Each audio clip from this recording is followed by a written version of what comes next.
Alors, quand on apprend une langue, il y a un piège qui est assez courant et qui peut vraiment nous amener un petit peu dans des impasses. Je vais vous expliquer un petit peu la différence qu'il y a entre comprendre une langue et puis apprendre une langue, véritablement. Comprendre une langue, c'est un petit peu souvent ce qu'on fait et bien souvent, le problème, c'est que c'est assez valorisant et on a vraiment l'impression qu'on fait ce qu'il faut pour pouvoir parler l'anglais, par exemple. Alors que apprendre une langue, d'un autre côté, ça peut être quelque chose, un processus où on a l'impression qu'on n'avance pas vraiment, alors qu'en réalité, on est vraiment performant dans ce qu'on fait. Qu'est-ce que j'entends par comprendre une langue? Alors, comprendre une langue, c'est ce qu'on a fait très souvent, par exemple, à l'école pendant des années. On a compris intellectuellement du vocabulaire, on est capable de dire, ben voilà, ce mot, ça se dit comme ça en anglais, ou ce mot en anglais, ça veut dire ça en français, et puis ces mots, je les utilise comme ça parce que la règle de grammaire, c'est celle-là, et etc. Là, on a compris intellectuellement, on est capable d'expliquer véritablement de manière rationnelle, logique, et c'est vrai que c'est très valorisant un petit peu pour l'intellect, et c'est comme ça souvent qu'on fonctionne, et moi le premier, j'aime bien comprendre, et donc c'est vrai que quand on est capable d'expliquer le comment du pourquoi, de traduire, de dire ce mot il veut dire ça, etc. C'est valorisant et on a vraiment un savoir qu'on est capable de démontrer. Le problème c'est que quand on parle une langue, c'est pas une démonstration mathématique qu'on fait. Parler une langue, c'est non seulement du vécu purement et simplement, et puis c'est spontané. Spontané, c'est logique, c'est du vécu, c'est que ça se rapporte véritablement à un vécu. Finalement, j'expérimente une idée et je veux l'exprimer.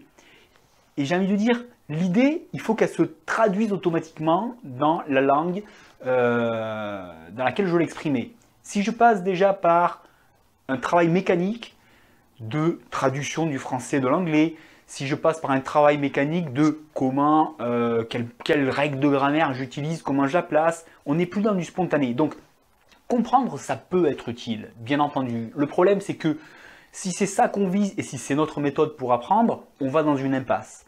On ne sera jamais spontané pour parler l'anglais. Et bien souvent, c'est ce qui s'est passé, c'est le gros problème. À l'école, on a appris beaucoup de choses de manière mécanique et intellectuelle. Et après de nombreuses années d'études, on n'est pas capable de parler de manière spontanée et avec un certain degré d'aisance qu'on devrait avoir après plusieurs années sans aucun problème. Donc, à quoi j'oppose un petit peu cette façon d'apprendre de manière intellectuelle? C'est l'apprentissage de manière globale, finalement. Je n'ai pas forcément compris tous ces détails de manière intellectuelle. En revanche, j'ai appris la langue. Et apprendre la langue, par opposition, c'est l'apprendre de manière globale. Et de manière globale, il y a des choses qu'on va être capable d'expliquer, mais il y a plein de choses qu'on ne va pas être capable d'expliquer. En revanche, on a du vécu dans cette langue et on sait parfaitement la comprendre et l'utiliser. Et d'ailleurs, c'est très simple, les exemples, ils ne manquent pas. Prenez par exemple votre propre langue, si vous parlez français donc, et essayez d'expliquer pourquoi vous utilisez la langue comme ça, tel mot de vocabulaire, telle règle de grammaire. C'est extrêmement compliqué et bien souvent on n'est pas capable de le faire. Par exemple, regardez, est-ce que vous êtes capable d'expliquer quand est-ce qu'on utilise l'imparfait et quand est-ce qu'on utilise le passé composé? Alors je prends cet exemple parce que j'ai déjà essayé de l'expliquer à quelqu'un qui parle anglais, qui apprenait le français, avec qui on faisait des échanges. Ben, je vous garantis que j'ai essayé de chercher une règle générale, j'ai fini par abandonner. C'est extrêmement compliqué, on n'a jamais appris notre langue comme ça et ben voilà, on n'est absolument pas capable de l'expliquer. Donc le côté intellectuel de la langue, de notre propre langue, on le connaît très mal. Pourtant, on maîtrise notre langue, il n'y a pas de problème. Donc, le français, eh bien, clairement, je ne suis pas capable de vous l'expliquer. En revanche, j'ai un très bon niveau en français. L'idée, c'est que ce soit pareil en anglais. On peut être capable de l'expliquer, mais ce n'est pas ça qui va faire que vous allez être performant. C'est véritablement l'utiliser, vivre avec. Et ça, c'est un processus global. Et ce processus global va véritablement vous amener à maîtriser toutes les subtilités. Et toutes ces subtilités, je ne sais pas si vous avez déjà un petit peu décortiqué véritablement une langue, c'est très très complexe. Si vous devez tout comprendre, vous allez passer votre vie entière parce que des subtilités, il y en a plein. Traduire un mot de français en anglais, c'est très bien. Le problème, c'est que ce mot-là, on ne va pas l'utiliser de la même manière en anglais qu'en français, alors qu'il veut dire la même chose. Donc, ce n'est pas suffisant de l'avoir traduit. Il faut aussi savoir dans quel contexte on va l'utiliser dans l'autre langue. Et Des subtilités comme ça, il y en a plein. Il y en a plein et c'est pour ça que c'est vraiment d'une manière globale qu'on va l'apprendre. Alors pourquoi je dis que c'est un piège aussi, qu'on a l'impression qu'on n'avance pas trop quand on apprend la langue de manière globale?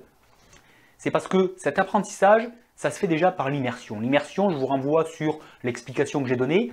C'est une immersion véritablement active et ça se passe à l'intérieur et non pas à l'extérieur. Je vous renvoie à mon explication sur l'immersion qui va vous permettre d'être efficace.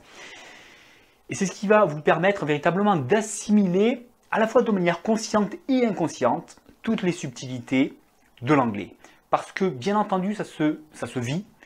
Et au travers du vécu, il y a plein de choses qu'on va percevoir consciemment, mais il y a aussi beaucoup plus de choses qu'on perçoit de manière inconsciente et qu'on va enregistrer sans s'en apercevoir.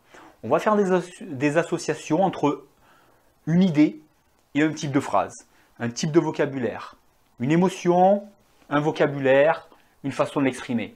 Tout ça, ça va se faire et c'est très complexe si on doit le décortiquer, mais de manière globale, en fait, on est vraiment câblé pour faire ce type d'association et apprendre de manière globale. C'est ce qu'il y a de plus efficace, bien plus que simplement pour apprendre les langues, mais pour les langues, c'est encore plus vrai parce qu'on ne peut pas le décortiquer infiniment. Et en plus, il y a ce côté vécu, spontané. Quand on utilise une langue, il faut être spontané, donc il faut l'avoir véritablement assimilé de manière globale. Non pas intellectuellement, mais de manière complète, avec un petit peu tous ses sens. Donc tout ça, c'est ce que je développe dans la méthode en 10 minutes qui va vraiment vous permettre de vous immerger et d'utiliser, de vivre à travers cette langue, de l'utiliser de manière globale et donc de faire des progrès. Et je termine, je disais que ça peut être un peu piégeant parce que bien sûr, quand on n'est pas capable d'expliquer qu'est-ce que ça veut dire ce mot, comment je le traduis en anglais ou en français, on a l'impression qu'on ne sait pas ou qu'on ne sait pas bien. Quand on n'est pas capable de, on ne peut pas dire avec assurance, bah oui, j'utilise cette structure plutôt que celle-là et je peux expliquer pourquoi, eh bien on a l'impression qu'on ne sait pas bien. Alors qu'intuitivement, si on a véritablement appris de manière globale, on va faire ces associations de plus en plus spontanément et naturellement, sans savoir l'expliquer, mais en visant de plus en plus juste, tout simplement. Donc, joignez la méthode en 10 minutes par jour, c'est tout ce que ça vous demande pour avoir une méthode efficace. Utilisez tous les moyens qu'Internet vous procure pour être véritablement immergé dans l'anglais et apprendre de manière globale. À vous de jouer.